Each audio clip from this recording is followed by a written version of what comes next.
Assalamualaikum warahmatullahi wabarakatuh. Alhamdulillahirabbil alamin wa bihi nasta'in ala umuri dunya waddin sayyidina wa maulana Muhammadin wa ala alihi wa sahbihi ajmain. Rabbi shrah li sadri wa yassir li amri wahlul 'uqdatam min lisani yafqahu qawli amin. Pemirsa MCT TV, para penonton, sahabat ngopi dan pendengar Dudais dimanapun Anda berada. Pertama-tama mari kita panjatkan syukur kita ke hadirat Allah Subhanahu wa taala, yang mana pada kesempatan kali ini kita bisa berjumpa kembali di acara ngopi ngaji online perkara Islam. Kedua kalinya salawat dan salam semoga tercurahkan dari Nabi Agung kita Nabi Muhammad SAW. Semoga dengan mahabbah kita kepada baginda Rasul dapat memberikan kemudahan hidup di dunia dan kelak di yaumil qiyamah kita mendapatkan syafaatnya. Amin amin ya rabbal alamin. Pemirsa MCT TV, para penonton, sahabat ngopi dan pendengar Dudais dimanapun Anda berada. Alhamdulillah kita berjumpa kembali di acara ngopi ngaji online perkara Islam, dan ini sudah sampai di episode yang ke-174. Seperti biasa pada episode kali ini saya ditemani teman ngopi saya, ini ada Mas Aldi. Assalamualaikum Mas Aldi. Waalaikumsalam warahmatullahi wabarakatuh Mas Anis. Kabarnya sehat Mas ya? Alhamdulillah sehat. Sehat ya? Mas Anis gimana kabarnya? Sehat juga. Udah kenyang Mas Anis? Alhamdulillah. Tadi sebelum syuting kita makan dulu. Nah Mas Aldi, tamu kita malam ini sih tidak asing. Ini guru kita yang biasanya ngisi di MACT juga. Beliau juga sering ngisi pengajian di luar sana. Di luar negeri? Di luar negeri juga pernah ya? Swasta? Luar Jawa. Luar Jawa. Ya, Beliau di Kalimantan pernah. Kiai Haji Khairul Amin Al-Hafidh. Pak Yai, kabar pripun Pak Yai? Alhamdulillah kabar baik, sehat, semangat. Semangat ya. Nah, ini beliau termasuk, karena tadi saya sampaikan mubalik, beliau termasuk ketua LDNU Kota Semarang. Ya. Lembaga dakwah Nahdlatul Ulama Kota Semarang. Kalau di Jamu saya sekretaris Jamiatul Mubalighin Kota Semarang. Ini memang pakarnya beliau nih, karena tadi pendakwah kan itu Mas Aldi. Nah Mas Aldi, kira-kira malam ini kita mau membahas apa? Nah ini kan kita masuk ke bulan Dzulqa'dah nih, Mas Anis. Kalau kemarin sih saya acara-acara di kampung ya itu biasanya tasyakuran haji. Kalau di jenengan apa? Dzulqa'dah itu kalau bahasa Jawanya itu bulan Apit ya? Ya, Sasi Apit. Kenapa itu kok Apit ya? Apit itu karena diapit 2 hari raya. Oh, sebelumnya ada hari raya Idul Fitri, nanti setelahnya ada hari raya Idul Adha. Maka tengah-tengahnya itu orang Jawa mengatakan Sasi Apit karena diapit 2 hari raya besar seperti itu. Nah, selain tadi haji Mas Anis kan ada juga kejadian-kejadian yang di masa Rasulullah juga di bulan Dzulqa'dah itu Mas Anis. Kalau di saya Mas Aldi itu kan mungkin tradisi desa atau di desa-desa di Jawa itu kan mengenal dengan sebutan tradisi apitan atau sedekah bumi ya. Sedekah bumi. Itu memang setiap desa itu ya ada. Setiap desa itu ada momentum setahun sekali untuk tadi selamatan terhadap bumi, hasil bumi itu di bulan Apit atau di bulan Dzulqa'dah tadi. Yaitu ada macam-macam tadi. Rangkanya ada selain syukuran bancaan ingkung ya. Ada juga itu hiburannya, ada ketoprak, ada wayang kulit dan macam-macam. Betul. Nah itu apakah korelasi terhadap ajaran Islam itu apakah sesuai atau tidak? Khususnya kepada Ustaz Alamin bisa menyampaikan tentang keutamaan bulan Dzulqa'dah atau Sasi Apit, monggo ya. Baik. Bismillah, alhamdulillah, wassalatu wassalamu ala rasulillah sayyidina wa maulana Muhammad ibn Abdillah wa ala alihi wa sahbihi wa mawalah wa la hawla wa la quwata illa billah, amma ba'd. Mas Anis dan Mas Aldi dan semua kru yang dimuliakan oleh Allah, terutama juga para pemirsa MACT TV dan juga pecinta ngopi, ngobrol atau ngaji online perkara Islam. Dan semuanya yang dimuliakan oleh Allah. Alhamdulillah kita saat ini sedang masuk di bulan yang termasuk dimuliakan oleh Allah Subhanahu wa taala ya. 1 dari 4 yang dimuliakan oleh Allah di dalam 1 tahunnya ya. Berkiblat di surah At-Taubah ayat 36. A'udzubillahi minasyaitonirrajim. Inna iddatasyuhuri indallahi 12 syahrun fi kitabillahi yauma khalaqas samawati wal arda minha arba'atun hurum. Nah, kalimat arba'atun hurum inilah yang menunjukkan bahwa ada 4 yang dimuliakan oleh Allah di dalam 1 tahunnya. Jadi kalau di skema itu atas sendiri adalah Ramadan, Sayyidus Syuhur kan, rajanya bulan yang sudah lewat beberapa waktu yang lalu. Kemudian di bawahnya itu ada 4 bulan yang dimuliakan oleh Allah. Yang pertama Dzulqa'dah ini. Orang Jawa mengatakan sasi apit karena diapit 2 hari raya tadi. Kemudian Dzulhijjah berurutan ini Mas Anis, Mas Aldi. Yang ketiga itu Muharram.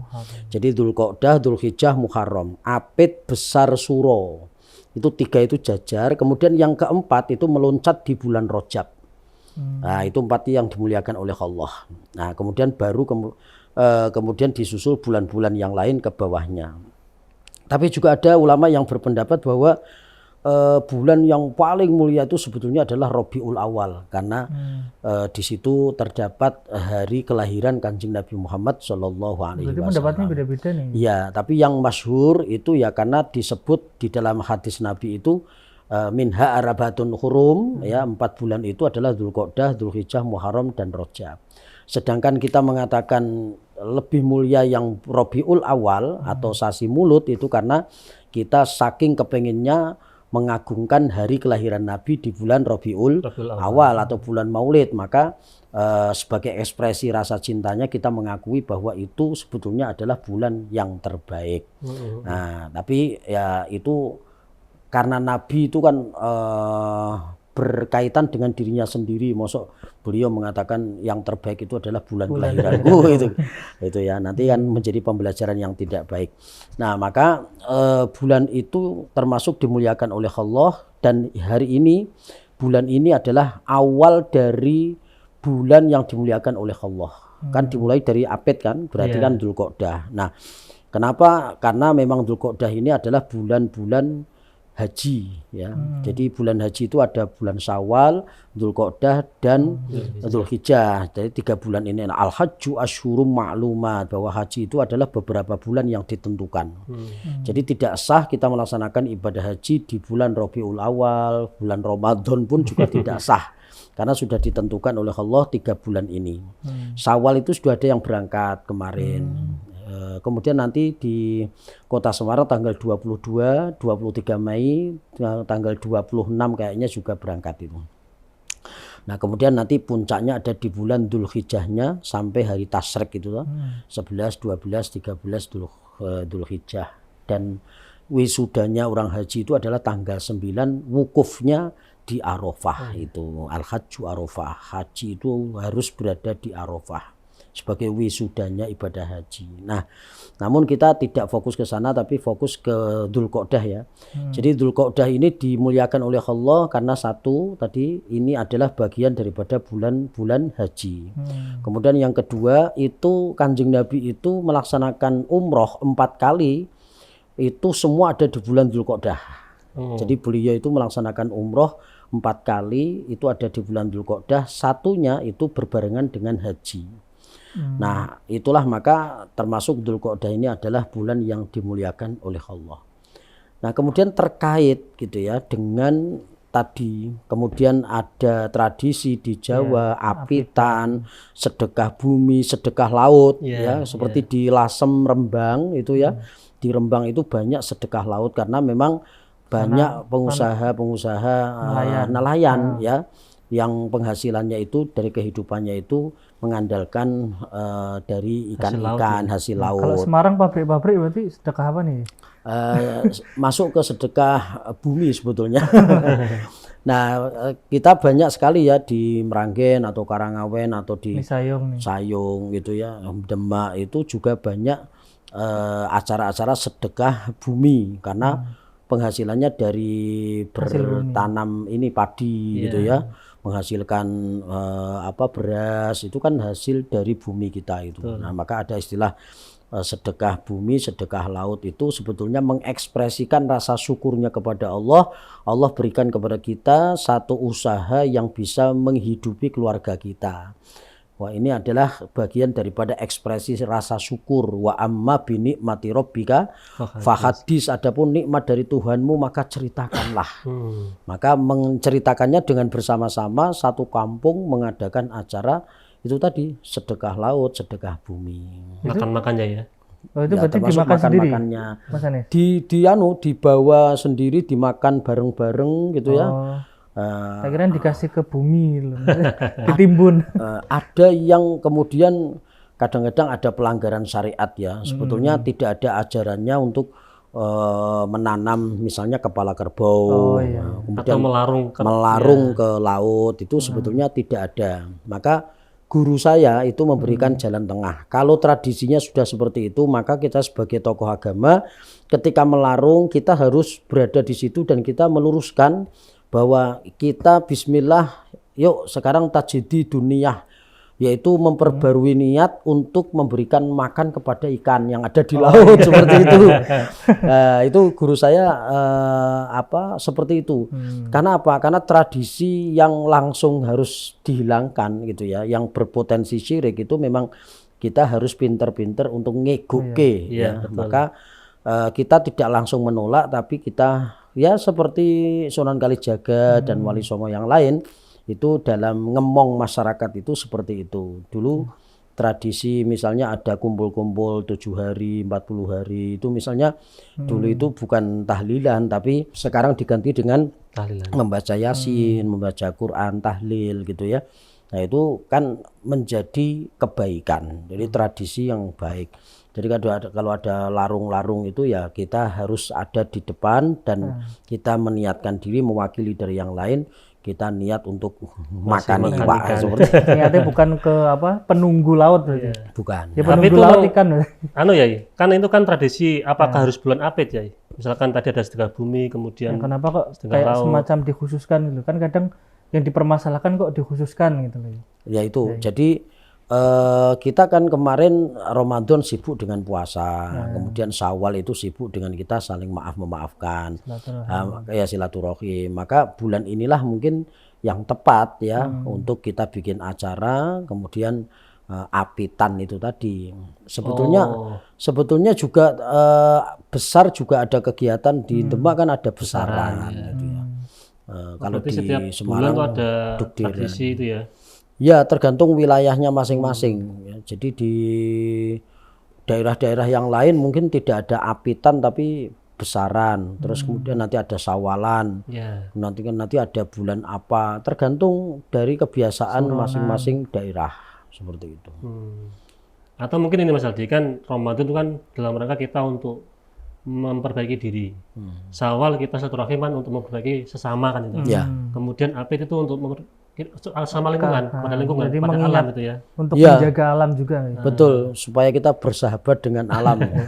Kalau Ramadan, Syawal kita sudah dengan sesama manusia, maka apit mengawali dengan makhluk yang lain.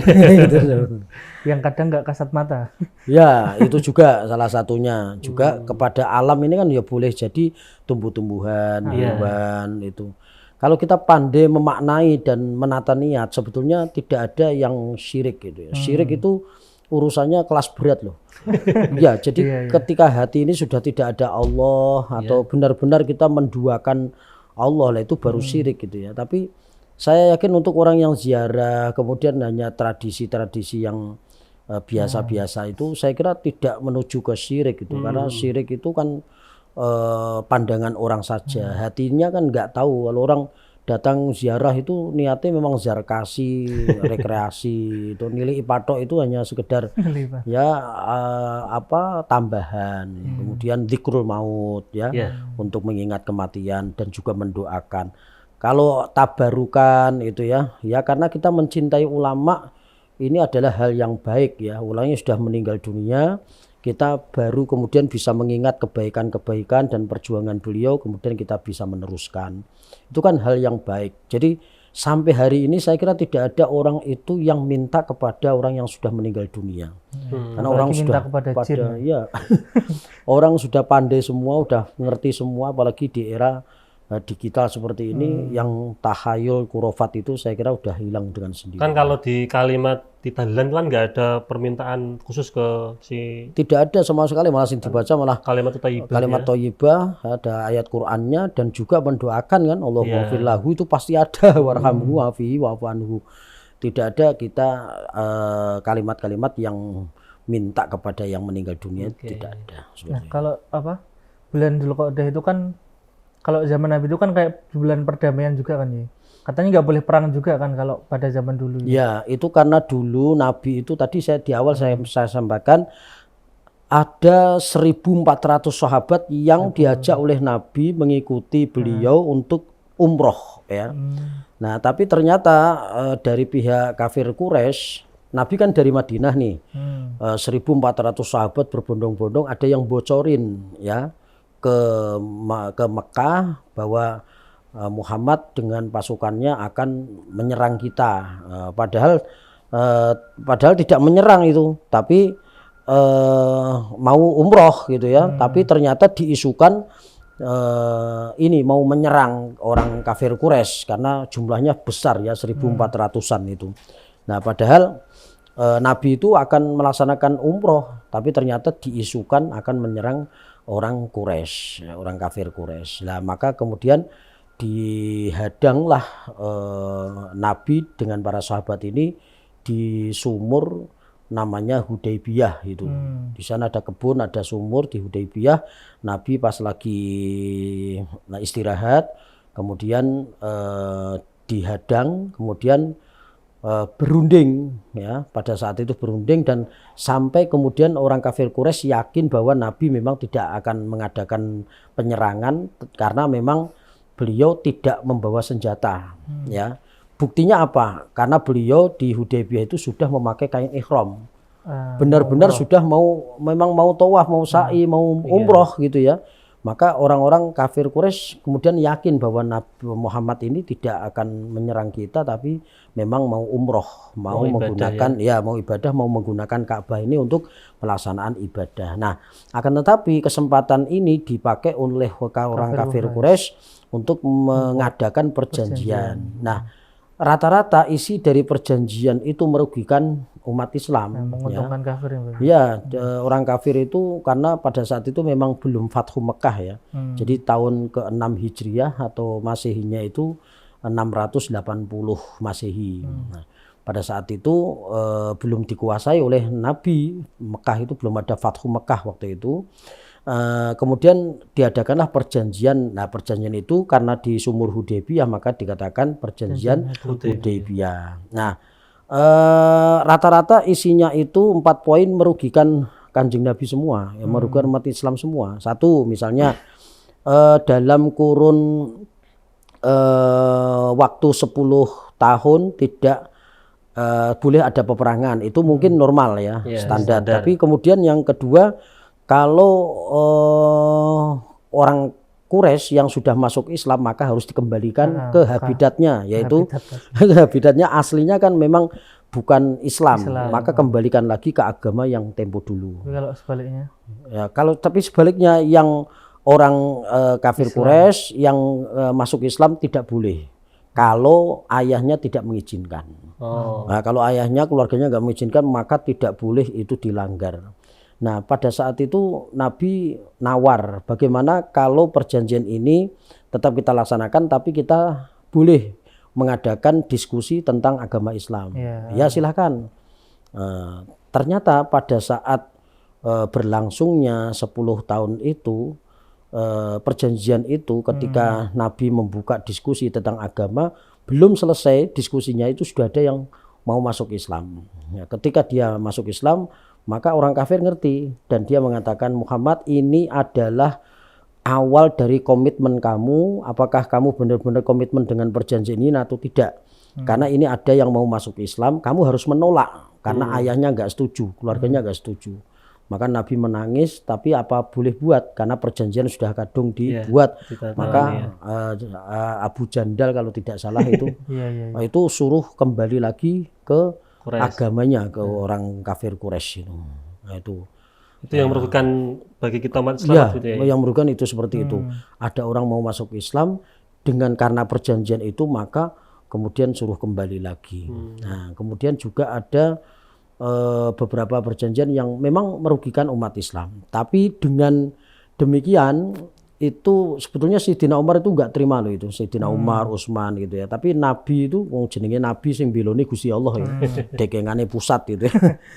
Nah, nanti kemudian akan endingnya yaitu pada saat Fathu Mekah itulah maka Nabi bisa memenangkan dari Fathu Mekah itulah maka Nabi bisa menguasai kota Mekah. Oke. Bahkan katanya yang ikut tanda tangan di perjanjian itu kan juga terus akhirnya masuk Islam juga kan. Betul, yang iya akhirnya itu pada saat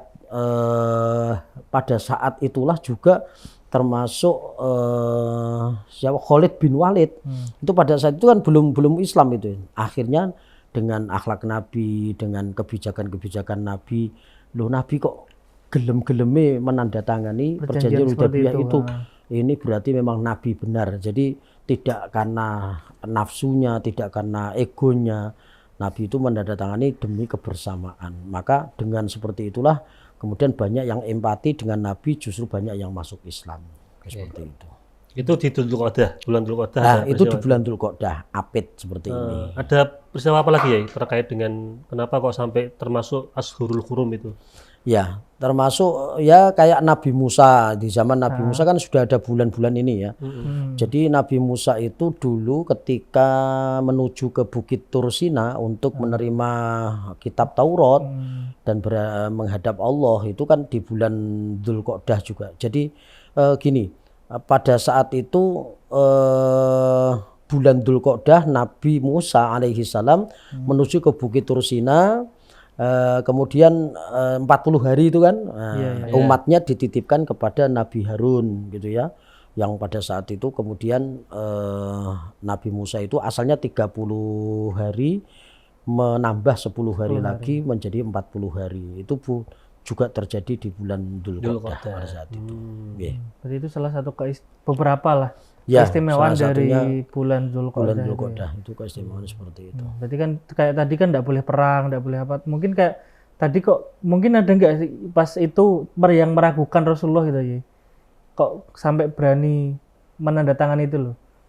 Kan itu kan banyak merugikan umat Islam kan. Kira-kira di situ ada juga yang mangkel enggak itu kok seperti ini sih gitu. Iya, karepe Sayyidina Umar, Sayyidina Utsman itu perang. Wis gabres-gabresan ra wis itu. Karena ini adalah menghalang-halangi kita dan kita 1.400 orang. Jadi sudah banyak sebetulnya waktu itu.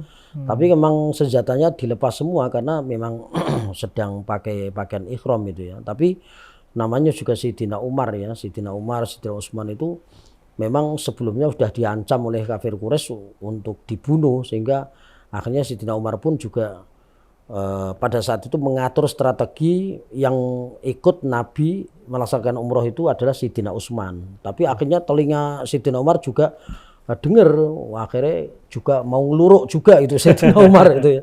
Ya mau yuk perang sekalian. Tapi Nabi mengatakan jangan, ini sudah kita sepakati, kita harus memberikan contoh yang baik. Kalau sudah kita tanda tangani, itu artinya perjanjian itu tidak boleh kita langgar. Dan termasuk ini ya, artinya itu hikmahnya kan bahwa Islah itu penting ya, perdamaian itu penting ya. Tidak harus gencatan senjata terusan itu kan. Ya, gencatan senjata itu sampai berlangsung 10 tahun itu tidak ada peperangan. Ini kan malah akhirnya baik gitu ya. Jadi untuk ketenangan para sahabat-sahabat juga.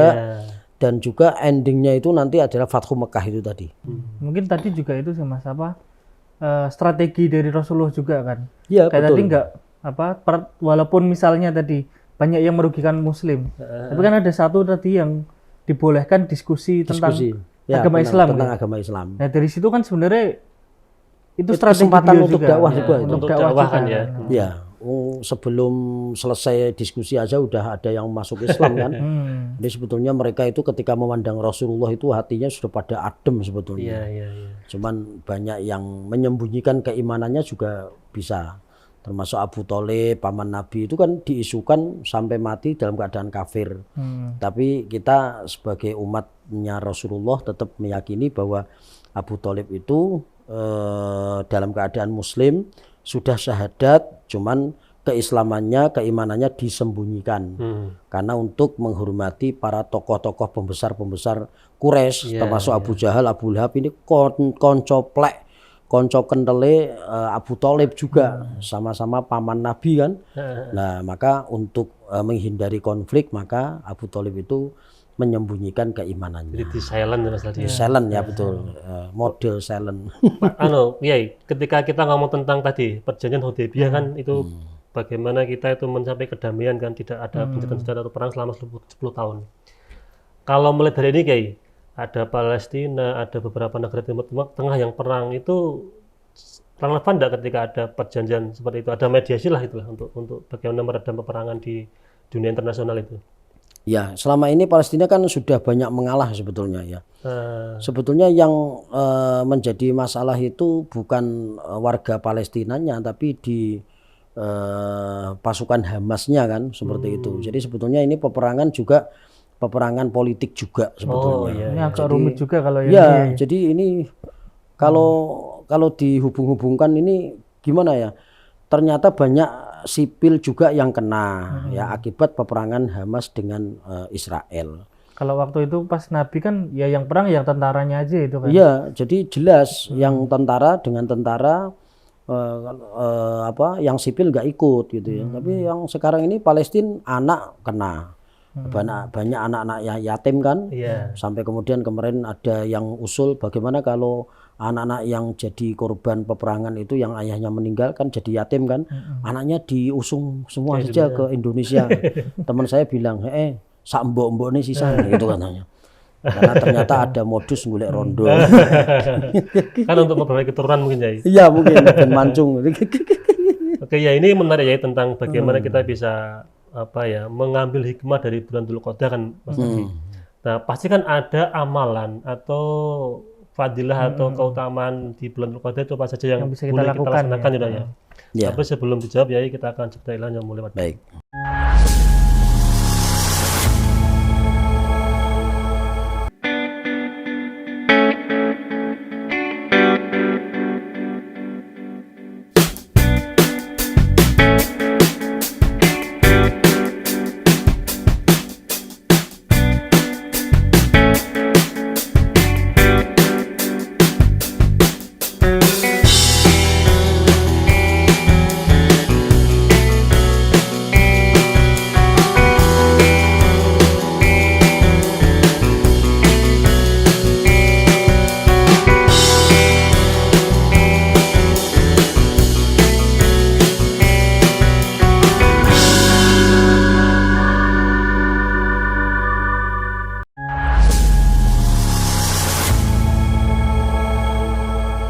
Pemirsa MCT TV, para penonton, sahabat ngopi, dan pendengar Radio Dais dimanapun Anda berada, kembali lagi bersama kami di acara ngopi ngaji online perkara Islam. Ini masih bersama guru kita, Kiai Haji Khairul Amin, dan seperti biasa ada Mas Aldi, teman ngopi saya.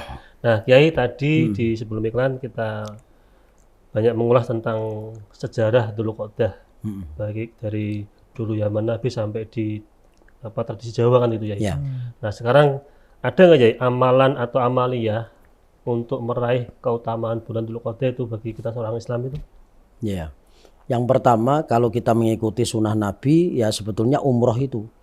Jadi umroh terbaik sebetulnya bulan Dzulqa'dah karena Nabi 4 kali itu di bulan Dzulqa'dah semua umrohnya. Nah, cuman di Indonesia ini pada saat sekarang ini sudah ditutup ya kayaknya karena sudah mulai sebagian saudara-saudara kita yang berangkat untuk ibadah haji. Musim haji. Ya, jadi kalau seperti itu maka kita tarik mundur sedikit berarti di bulan Syawal. Itu terbaik ya karena lebih-lebih di bulan Ramadan ya. Kalau bulan Ramadan itu udah nggak ada yang ngalahin. Jadi ada paket Lailatul Qadar, ada paket Quran. Ya nusul Quran. Paket Ramadan itu ya, satu paket sampai Syawal ada itu. Nah, tapi kalau di Dzulqa'dahnya itu sebetulnya ya umroh itu ya. Tapi karena sistem di Indonesia karena jauh dengan Arab Saudi maka memerlukan waktu dan pergantian untuk para jamaah untuk haji ini kan menyusahkan nanti ya ada kuotanya sehingga akhirnya di bulan Dzulqa'dah ini justru fokus ke ibadah haji. Kemudian yang kedua amaliyahnya itu ya melaksanakan puasa ya. Karena puasa Dzulqa'dah. Jadi begini, Dzulqa'dah ini adalah bagian daripada arba'atun hurum kan. Jadi 4 yang dimuliakan oleh Allah. Nah, untuk tanggalnya itu bebas. Jadi mau tanggal 1 boleh, mau tanggal pertengahan boleh, mau puasa di hari Senin Kemisnya juga boleh.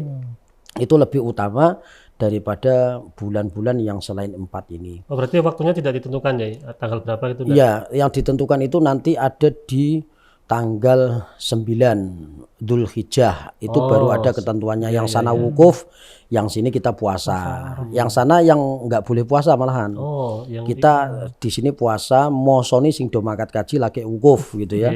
Supaya ibadah hajinya mabrur, diampuni dosanya. Yang sana mendoakan sini, sini mendoakan sana. Jadi dua doa disatukan, kemudian sama-sama diijabah insya Allah. Amin, amin. Nah, kecuali itu maka di bulan-bulan yang lain, asal bulan itu adalah bulan yang dimuliakan, maka semua hari itu disunahkan semua, afdol semua. Kecuali yang tanggal-tanggal yang sudah ada ketentuannya tadi. Misalnya Muharram ya Tasu'a tanggal 9, kemudian Asyura di tanggal 10. Wah, itu juga tarwiyah di bulan tanggal 8 Dzulhijjah. Kemudian tanggal 9-nya disebut dengan Arafah. Nah, itu lebih utama lagi daripada hari-hari atau tanggal yang lain. Tapi yang jelas kalau 4 ini Apit besar Suro Rejab gitu ya. Dzulqa'dah, Dzulhijjah, Muharram dan Rajab itu tanggal berapapun itu utama untuk kalau puasa. Mau untuk puasa. Niatnya itu bagaimana ya? Ya kalau misalnya Dzulqa'dah ya nawaitu shauma Dzulqa'dah atau nawaitu shauma Syahrul Hurum misalnya itu boleh. Atau mungkin dibarengkan dengan puasa sunnah lain juga boleh. Ya boleh dibarengkan dengan hari Senin dan Kamis itu maka dapat 2 pahala. Termasuk ibu-ibu yang punya hutang itu nyaur utangnya dicarikan pas bulan-bulan mulia seperti ini dapat 2 pahala. Boleh ya digabungkan itu. Pertanyaannya kok enak lah karena Allah itu menghendaki waktu Ramadan suruh libur. Yang nyuruh libur siapa? Allah sendiri. Maka Allah ganti itu diperbolehkan niatkan ganti puasa dan juga sunnah puasa. Kalau sunnah. yang meliburkan diri gitu gimana ya? Itu M-nya M males. Oke. Selain puasa apa lagi ya? Ada untuk kayak tadi kayak tradisi tadi kira-kira masuk ada bagian juga dari keistimewaan atau fadilah? Kalau tradisi itu kan setiap daerah sendiri-sendiri. Jadi kaitannya bukan syariat ya. Itu bisa menjadi syariat kalau kemudian di hari-hari yang ada tradisi itu kita isi dengan perbuatan yang baik, sedekah itu misalnya, kemudian berbagi kepada sesama. Nah, sholat sunnah ya itu juga utama di bulan-bulan Dzulqa'dah ini, bulan-bulan yang dimuliakan oleh Allah. Jadi zikir, iktikaf, baca Quran, ibadah-ibadah yang umum itu akan diberikan pahala yang berlipat di bulan-bulan hurum ini, bulan-bulan yang dimuliakan oleh Allah seperti itu. Nah itu tapi kalau saya mikir tadi ya Mas, kan di Jawa lah kita orang Jawa itu kan banyak tradisi kayak gitu kan ya. Di bulan apa aja lah biasanya ada, apalagi ketika Muharram kan sebutannya Suro. Lah itu kok bisa ada seperti itu gitu loh kan, padahal kan waktu itu mungkin tradisinya itu tradisi belum Islam gitu loh. Ya. Kan bulan-bulan Hijriyah itu kan baru masuk kan, nggak tahu sih baru masuknya kapan, cuman kalau asumsi saya kan baru masuknya pas ada agama Islam masuk kan. Jadi apakah dulu tanggalan Jawa itu juga ngambil dari Hijriyah atau gimana? Jadi sebetulnya itu tanggal Jawa ini kan dengan tanggal Islam itu awalnya kan berbeda, tapi akhirnya dibuat sama gitu ya. Karena memang tercampurnya antara tradisi dan syariat ini tadi. Jadi ada masuk Islam, di situ ada budaya, kemudian orang Jawa pada saat itu, tempo dulu itu kemudian mensepakati awal daripada tahun baru Jawa itu dibarengke dengan tahun baru Hijriyah, tahun baru Islam. Maka akhirnya malam 1 Suro, ya malam 1 Muharram. Walaupun Jawanya hitungannya tetap berbeda gitu ya. Kalau Islam 1445 ini besok 1446. Jawa itu dulu itu mengikuti Cina ya. Cina itu lebih banyak lagi loh, itu lebih lama lagi itu. Lebih lama lagi. Nah, karena dulu Cina ini banyak yang masuk Islam di tanah Jawa, banyak yang masuk Islam, akhirnya kan mu'alaf gitu ya. Iya, iya. Akhirnya kolaborasi dengan umat Islam, akhirnya kemudian disatukan ya menjadi melebur di bulan Muharram tanggal 1. Nah, orang Jawa tetap menjaga kebudayaannya, tradisinya, maka tetap mengatakan suro. Suro itu dari asrun 10 ya. gitu ya. Kemudian Asyura ya. Maka ada yang mengatakan bulan Asyura itu bulan suro ya, bulan suro. Kemudian tanggal 1 itu disamakan dengan tanggal 1-nya bulan Muharram karena pada saat itu banyak yang mu'alaf gitu ya, masuk Islam, kemudian hatinya menyatu, kemudian meleburkan diri orang Jawa dengan Islam yang akhirnya barenglah antara tahun baru Hijriah dengan tahun baru Jawa. Seperti Karena kalau hitungan ini ya, hitungan tanggalan terus bulan itu menurut saya kok unik gitu loh ya. Kayak kadang kan kalau kita Jawa juga kalau menikah ada weton, ada apa itu kan. ya. Nah itu kan juga didasari dengan penanggalan Jawa yang pakai tadi kayak ada bulan Muharram, Suro dan lain sebagainya juga kan itu. Nah itu kalau jenengan misal nih, ini tentang weton nih. Nah ini kan juga menentukan kita tuh boleh nikah atau enggak kan. Terus juga ada bulan-bulan yang katanya nih kalau tradisi Jawa itu nggak boleh nikah. Bulan Naas tuh atau apa itu? Ya. Termasuk Apit itu katanya ada yang nggak boleh juga ya. Ya, justru kalau sepengetahuan saya yang apit ini kan banyak ya. Sekarang ini banyak apit itu justru untuk Nikahan. punya gawe, nikahan maupun sunatan. Sunatan ini karena urusannya dengan nasional, karena liburan kan, sebentar lagi liburan kan ini. Maka banyak saya juga undangan untuk pernikahan dan sunatan juga banyak selain syukuran haji. Nah, mungkin Mas Aldi yang sampai sekarang masih ada itu larangan untuk punya gawe itu di bulan Suro. Iya, bulan Muharram. Muharram atau orang Jawa mengatakan sasi Suro ya, karena dulu itu sebetulnya awal-awalnya itu orang tua kita itu melarang punya gawe sasi Suro itu karena dulu banyak orang yang berpuasa di sasi Suro atau bulan Muharram. Padahal kan sama-sama bulan haram juga kan, ini juga Ya. kita bulan haram itu juga. Ya, bulan haram itu ada 4 itu tadi. Jadi tidak selalu Muharram ya. Muharram itu yang dimuliakan. Jadi tidak selalu Suro, tidak selalu Muharram. Dzulqa'dah, Dzulhijjah juga termasuk bagian daripada bulan haram ya. Nah, pada saat dulu orang itu kan banyak yang puasa di bulan Muharram atau Suro. Nah, kalau dulu itu punya gawe itu kan berlanjut ya, mulai dodok lawang, tukar cincin, khitbah lamaran, malam itu dareni, ijab, kemudian resepsi itu masih ada ngunduh mantu, kan lama. Nah, kalau kamu kok puasa di bulan Muharram atau Suro, sementara ada orang yang puasa kok kamu punya gawe, lah kok panganannya sing mangan sopo gitu loh maksudnya. Jadi kalau Muharram itu dulu dilarang itu karena banyak yang puasa, jangan punya gawe di bulan Muharram atau sasi Suro karena banyak yang puasa. Tapi nanti kalau orangnya datang kondangan terus nggak makan kan nggak enak. Karena banyak yang punya banyak yang puasa, maka jangan punya gawe di bulan Muharram atau sasi Suro. Berarti paling nggak boleh lagi ada gawe bulan Ramadan ya. Oh iya, tapi malam kan bisa itu ya. Iya. Tapi sebetulnya Suro juga malam juga boleh kan gitu. Tapi makanya kan jarang kan Ramadan punya gawe itu. Tapi Ya, malah kalau justru ada kebalikannya tapi gini, yang hemat. kalau Islam kan itu Muharram bulan yang dimuliakan.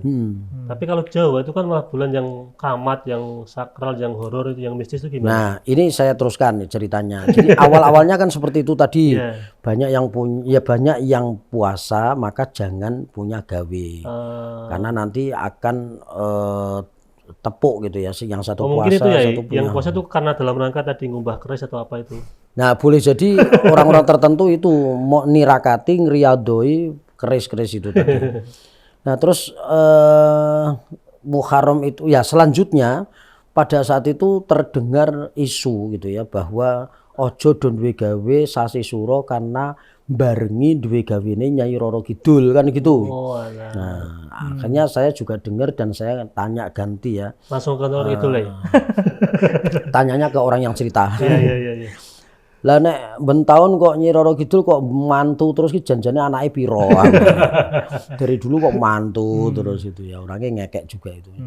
Jadi itu adalah isu yang berkembang, mitos gitu ya. Jadi Awal-awalnya dari guru saya ya, dulu kenapa kok banyak larangan di bulan Muharram atau Sasi Suro itu punya gawe, karena bukan masalahnya Nyai Roro Kidul, tapi karena dulu itu banyak yang puasa, maka jangan punya gawe Sasi Suro engko sing maem sapa. Daripada mubadir ya. Iya, seperti itu. Masa kayak mitos-mitos tadi yang sedekah laut atau apa kan kadang juga ditujukan untuk sosok yang ada mungkin di laut atau Atau apa gitu. menjaganya jin gitu itu ya. Nah itu kan juga mitos juga berarti kan. Ya, jadi sebetulnya jin itu memang ada. Kayak saya baca di buku itu Nyai Roro Kidul itu jenis jin karnak ya, namanya jin karnak karena ada 3 ya, ada ifrit, karnak, kurja gitu ya. Ifrit, karnak, kurja. Nah, Nyai Roro Kidul ini masuk jin yang karnak gitu ya. Itu gimana ya penjelasannya tentang jin karnak itu? Ya itu seperti kita itu wong Jawa, wong Sunda. Oh, ada tradisi atau budaya itu? Ya itu bangsa apa? Bangsa jin. Bangsa kayak suku ya, seperti itu. Suku Sunda, kemudian ada Jawa, Aceh, Batak, Padang gitu ya. Jadi seperti itu yang. Nah, jadi karena kurjak, ifrit itu ya bangsa jin tapi suku-sukunya berbeda. Nah, Nyai Roro Kidul itu jin tapi dari jenis karnak. Nah, itu sebetulnya juga semua tempat ini kan ada penunggunya Mas Aldi ya. Di luar manusia ya? Iya, jadi semua karena mereka itu melihat kita nggak melihat mereka kan seperti itu. Ya dimanapun termasuk bumi, kemudian laut itu semua ada penjaganya. Nah, ibaratnya gini loh. Kita itu misalnya menyembelih kepala kerbau, misalnya kok mau diterusin gitu ya untuk ngelarung di laut itu bukan karena kalau tidak dilarung kepala kerbau kemudian kita celaka, go tumbal, jangan punya pikiran seperti itu. Kita itu tadi jadi diniati tas di dunia makani iwak itu pinter-pintere kiai kita. Walaupun nanti juga ndak tahu mosok makan iwak kok ndas kebu misalnya. Lah itu gimana lagi karena tradisi maka kita merubahnya dengan pelan-pelan gitu ya. Itu kan cuman kepalanya kan, mungkin masak kepala lebih susah kan. Lebih susah ndadak ngeroi, ndadak bakar. Mending awake tetep dipakan gini. Ya maka badannya kan dimakan kita. Itu kan pinter-pinter kita. Jadi sebetulnya ya tergantung kitanya. Jadi kita menyikapi tradisi itu bagaimana. Wong banyak sekali yang janggal sebetulnya ketika orang sudah meninggal dunia, sudah di atas kerendo, orang itu berobosan sebagai penghormatan terakhir. Kemudian mecah gendeng. Wow, terus apa ngebiurke uang receh gitu kan. Nah, itu sebetulnya ada maknanya, cuman kita itu mungkin ada yang nggak tahu ya. Nggak tahu saya. Karena berobosan itu kan jelas penghormatan terakhir gitu ya. Karena penghormatan terakhir sudah wafat ya sudah seperti itu penghormatan, bukan nyembah kan. Jadi kita hanya nunduk penghormatan terakhir. Yurak dunia atau apa cuma menghormati gitu saja kan tidak masalah. Nah, kemudian mungkin mecah gendeng itu kan kan dulu kan punya rumah untuk berteduh di dunia. Iki wis tekan gone ya, wis tekan gone, wis iki rampung terakhir bret. Terus pindah rumah yaitu rumah di alam barzah kan seperti itu. Nah, kemudian nyebar duit itu ya ibaratnya nek duit puluhan ribu kan banyak, maka receh. Wis kuwi sedekahke kanggo atas nama orang yang sudah meninggal dunia. Itu Ummu Salamah dulu juga pernah bertanya kepada Nabi, "Ya Rasulullah, ibu saya sudah meninggal. Bagaimana kalau saya menyedekahkan sesuatu atas nama ibu saya yang sudah meninggal dunia?" Maka boleh dan berpahala, tidak mengurangi sedikit pun pahala yang dihadiahkan kepada orang yang sudah meninggal dunia. Nah itu receh kan setidaknya kan kanggo royokan cah cilik-cilik yang seneng ya. Nah, ya gitu aja lah kita memaknai yang simpel-simpel saja. Yang simpel dan positif aja ya. Karena kan sekarang tradisi sekarang ya itu banyak disalahpahami loh. Ya mungkin tadi karena nggak tahu maknanya, niatnya. Mungkin leluhur kita dulu itu ada maknanya, filosofinya. Ada tradisi seperti itu. Kenapa? Kita kan sekarang mikirnya malah lebih ke mistisnya kan. Itu kalau Islam tuh syirik kan itu ya. Ya sampai terus kemudian banyak yang menuduh syirik itu tadi. Pastinya memang seperti itu. Orang tua kita itu dulu kalau nang ojo nglunggui bantal, kok ndak udunen. Kan ndak pantes wong bantal iki nggone sirah kok dilunggui ning nggone bokong.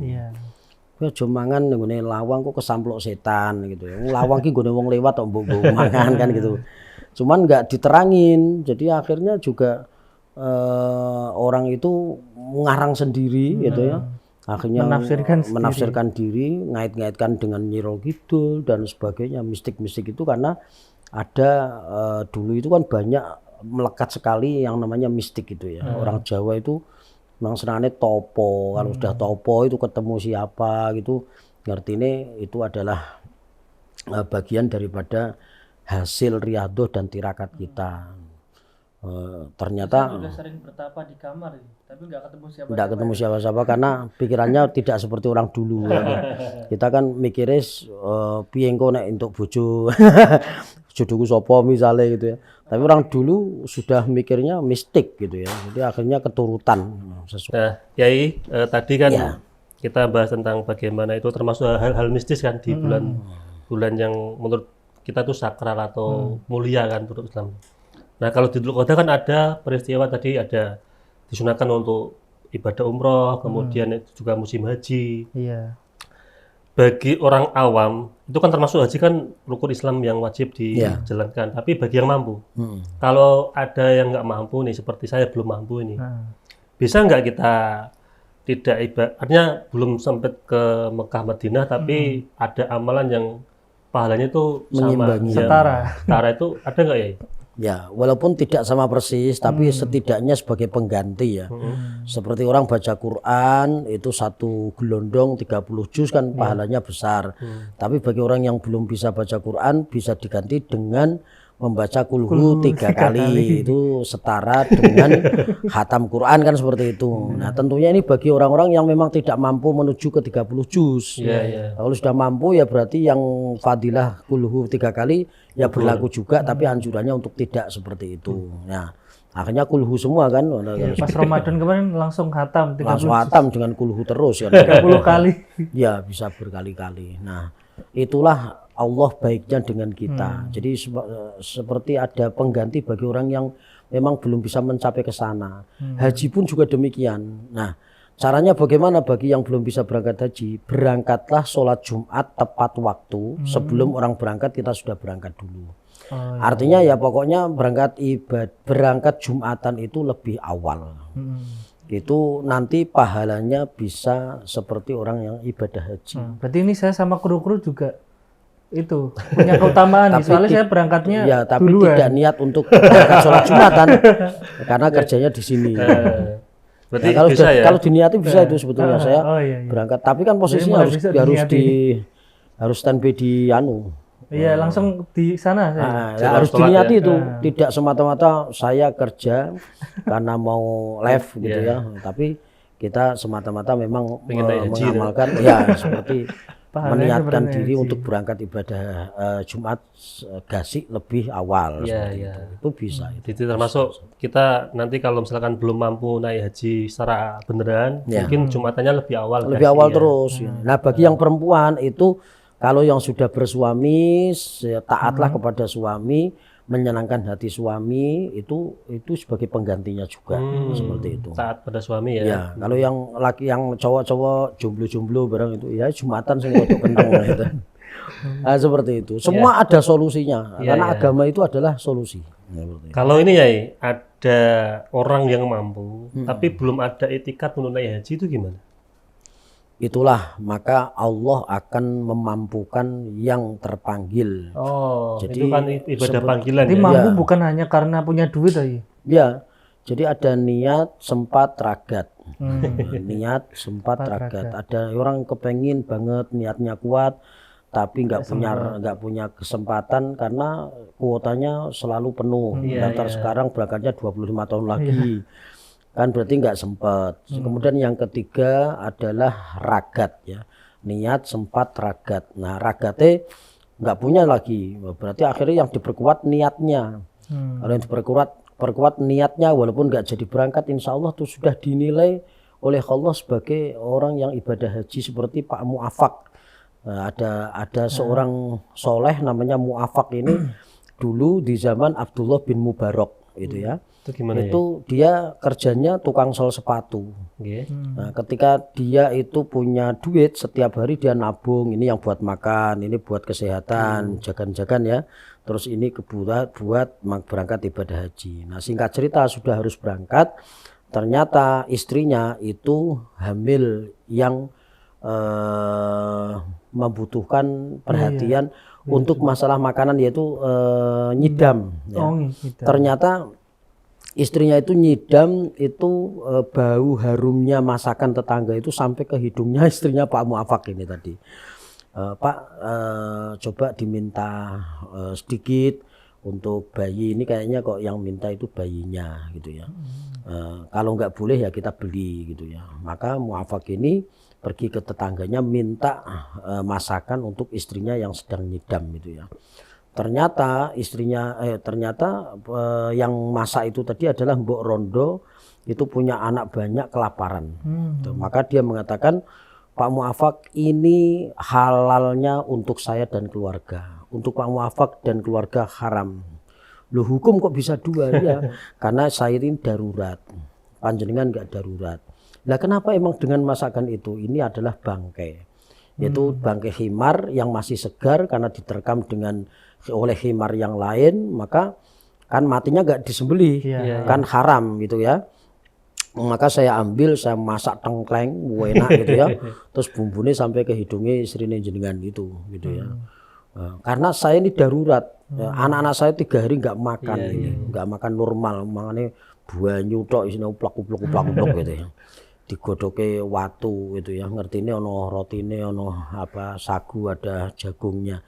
Nggak taunya memang hanya air-air saja. Ini diterus-terusin kan anak saya bisa mati. Maka saya ke hutan nyari apa yang ada, ternyata dapat himar itu yang diterkam oleh himar yang lain, tak masak karena ini darurat, maka saya diperbolehkan oleh agama. Sementara untuk Pak Muafak nggak boleh karena nggak darurat. Maka Pak Muafak kemudian sebagian yang bekal untuk berangkat ibadah haji dikasihkan kepada Mbok Rondo tadi. Akhirnya nggak jadi berangkat kan. Nah, Abdullah bin Mubarak pada tahun itu berangkat ibadah haji di pelataran Masjidil Haram itu bermimpi karena ketiduran bertemu dengan malaikat Jibril dan Mikail yang dua-duanya sedang bertanya, saling bertanya. Kata malaikat Jibril kepada Mikail, "Kam waqafa hadhihi sanah?" Berapa yang wukuf tahun ini? Maka Mikail menjawab, semuanya ada 600.000. Pada saat itu 600.000 banyak. Kalau sekarang 3 juta sekian. Nah, kemudian berapa yang diterima ibadah haji tahun ini? Semuanya tertolak, tidak ada yang sempurna kecuali satu namanya Muafak. Dan Muafak ini tidak jadi berangkat gitu ya. Kaget itu ya. Begitu. Ya, Abdullah bin Mubarak kaget, terperanjat karena ternyata yang diterima bukan dirinya gitu ya. Yang berangkat haji salah satunya kan Abdullah bin Mubarak. Dia di pelataran Masjidil Haram ketiduran bermimpi. Dan riwayat ini tidak ada yang menyangkal, di Google banyak itu ya. Maka kemudian Abdullah bin Mubarak ini selesai melaksanakan rangkaian ibadah haji, mencari di Damaskus atau Syria. Karena beliau orang Turki kalau yang Abdullah bin Mubarak ini. Dicarilah Muafak ini ya di Syria atau Damaskus. Kemudian bertemu, kan datanya ada itu. Dari dulu kan sudah didata seperti itu. Kemudian singkat cerita ketemu dan kemudian dicium, dekap, selamat, panjenengan yang hajinya diterima oleh Allah. Loh, kamu ini siapa? Kemudian diceritakan, saya adalah Abdullah bin Mubarak, bermimpi ketemu dengan malaikat Jibril dan Mikail. Mereka saling mendiskusikan tentang siapa yang diterima ibadah hajinya, ternyata nyebut namamu. Maka disambung-sambung ke ternyata memang Muafak ini mempunyai niat untuk melaksanakan ibadah haji walaupun tidak jadi berangkat karena duitnya untuk tetangga yang kelaparan, maka hajinya sudah diterima oleh Allah Subhanahu wa taala. Itu enggak sempat berangkat ya. Ceritanya ditawafke sama malaikat. Dikasihkan sama yang Mbok Rondo tadi. Jadi mohon jenengan kok ngei Mbok Rondo iki asline ganjarane gede. Walaupun enggak jadi umroh haji tadi. Enggak jadi haji itu diterima. Tapi enggak jadi selfie di depan Ka'bah. Oh, itu enggak jadi. Nah, itu kan Mas Aldi, fenomena hari ini kan banyak sekali, terutama generasi muda itu kan mendambakan bisa pergi ke Mekah, Mm-mm. dekat Ka'bah, atau bisa ke Madinah ziarah Nabi itu kan. Ya. Tapi tidak dibarengi dengan ikhtiar yang mumpuni itu gimana Ki? Fenomena seperti itu kan ada yang update status gambar Ka'bah, gambar Masjid Nabawi sampai Kayak dia punya niat pengen ke sana gitu loh. Cuman status gitu. Mas. Iya, Tapi nggak berangkat. Tapi nggak ada niatan untuk benar-benar ikhtiar ikhtiar gitu. gitu. Hanya sekedar Nabung atau apa gitu loh. ya hanya kamuflase ya istilahnya ya hanya konten kan. Iya. Konten itu namanya memang satu apa ya semacam pembohongan publik gitu ya. Apalagi nggak punya niat gitu ya. Tapi siapapun ya itu punya kreasi gitu ya. Nah barangkali siapa tahu dengan seperti itu kemudian suatu saat dia terbuka hatinya. Latar kabun atau bakon ang tobak. Jadi semua itu ada step by step, ada tahapannya. Orang itu bisa dapat hidayah karena asalnya guyonan. Konconan karo wong Islam terlalu akrab, wong ki kok api, omongannya halus gitu ya. Terus kemudian temennya hanya bilang inilah agama saya yang saya anut. Ucapan itu harus seperti ini. Orangnya akhirnya tersentuh. Oh, ternyata melihat sosok orangnya saja kemudian menarik ke agama Islam gitu ya. Seperti Ustadz Arifin Ilham itu tetangganya banyak yang masuk Islam karena melihat Ustadz Arifin Ilham pada saat itu di TV itu menyentuh banget hatinya itu. Kan dia asalnya iseng-iseng, tonggoku kok mlebu TV gitu ya. Iya ditonton ya. Karena Arifin Ilham di kampungnya juga orang baik. Orang ahli zikir gitu ya. Nah, ternyata menyentuh hati tetangganya yang coba-coba iseng-iseng ternyata masuk Islam. Itu non Muslim dulunya. Itu non muslim. Ya mungkin juga sama nanti ke Mas Anis. Wah ini tonggone Mas Anis gitu kan. Nah. Kok tonggoku neng TV Itu gitu. gara-gara beliau mungkin ya. Begitu pula ketika tidak ada niat tapi guru selfie apa posting apa hanya modus dan sebagainya. Siapa tahu lama kelamaan dia tersentuh loh. Suwi-suwi kok yo nyenengke tersentuh kepengen ngelakoni tenan ya. Kemudian berangkat siapa tahu bisa jadi. Kan berarti itu enggak masalah kan jayatnya ketika kita mau masang story atau status WA, Enggak apa-apa. gambar Ka'bah, gambar Madinah itu kan dalam rangka untuk siapa tahu nanti ke depan kita bisa pergi. Iya, itu namanya belum ada tafaul. ikhtiarnya tadi ya Mas. Kayak misal Mas Anis posting gambar pelaminan atau apa tapi belum ada ikhtiar kan sama aja. Belum Kan ada gini calon. Mas Aldi, boleh jadi orang itu belum punya niat karena dia merasa saya belum punya duit. Nah, Ya bagaimana mau niat tiwas menggebu-gebu rak mangkat. Kan Kecewa ada yang malah. ya akhirnya kan wis pokoke sementing posting guyon-guyon sih, posting sih. Kan bisa jadi berawal dari situ kemudian Allah memberikan jalan. Jadi niatnya itu baik, ada husnudon di situ ya. Iya betul. Tafaul artinya itu amrih kebaikan, harapan, punya harapan baik. Itu kan masih lebih mending daripada ngonten-ngonten atau semacam ya pencitraan tapi yang bernilai maksiat itu. oh iya. Mendingan yang Ka'bah yang religi kan itu tetap masih ada baiknya. Daripada curhat sambat atau apa itu kan.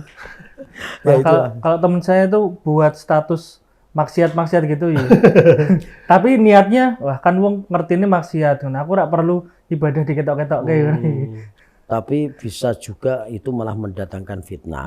Kan juga nanti mungkin ada yang terpengaruh tentang hal itu ya. Iya, itu juga tidak baik. Itu masih mendingan yang tadi. Ka'bah tadi ya. Ka'bah Atau posting gambar Masjid Agung Jawa Tengah. Nah, lah.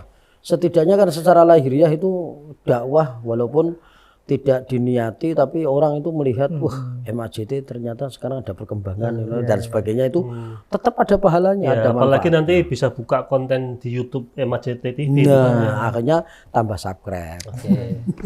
Ya ini menarik tapi berhubung waktu sudah habis mungkin ada intisari atau closing statement buat para pemirsa tentang keistimewaan bulan Dzulqa'dah. Monggo ya. Baik. Hanya dua ya. Jadi yang pertama di bulan Dzulqa'dah ini mari kita laksanakan kebaikan-kebaikan yang sudah diajarkan oleh Rasulullah. Ya kalau tidak umroh ya ibadah-ibadah normal yang lain tapi kita perbanyak. Ya, misalnya zikir, sholatnya, baca Qur'annya, meneruskan dari yang sudah kita laksanakan di bulan Ramadan, di bulan Syawal dan Dzulqa'dah kita lanjutkan. Ini adalah awal-awal bulan untuk melanjutkan kebaikan yang sudah kita tanam di bulan Ramadan. Yang kedua, hindari maksiat di bulan-bulan yang dimuliakan oleh Allah. kita tidak mengatakan kalau pahalanya berlipat ganda, kemudian maksiat dosanya berlipat ganda juga tidak. Ya, jadi Allah itu maha syakur nerimake, maha ghaffaro, maha banget pangapurane, sehingga tidak seperti itu. Kalau yang baik dilipat gandakan, kemudian maksiat Juga dilipat gandakan, nanti akhirnya imbang, nggak ada kehebatannya gitu ya. Tapi tetaplah kita menjaga diri di bulan ini, perbanyak untuk beramal soleh di bulan-bulan yang dimuliakan oleh Allah Subhanahu wa Ta'ala, termasuk bulan Dzulqa'dah ini, insya Allah. Amin. Gitu, libur dulu Mas. Apanya? Tadi yang nggak boleh. Oke, Pak Yai, terima kasih sudah rawuh dan memberikan ilmu pada kita semua. Mas Aldi ada tambahan buat pemirsa? Cukup Mas Nane? Cukup ya. Ada quote-quote mungkin? Nggak ada. Tidak ada. Es kuat nanti. Pemirsa MNC TV, para penonton, sahabat ngopi dan pendengar Dodai dimanapun Anda berada, demikian ngopi pada episode kali ini. Saya selaku host, apabila banyak salah, banyak gelap, mohon maaf yang sebesar-besarnya. Haru kalam, assalamualaikum warahmatullahi wabarakatuh.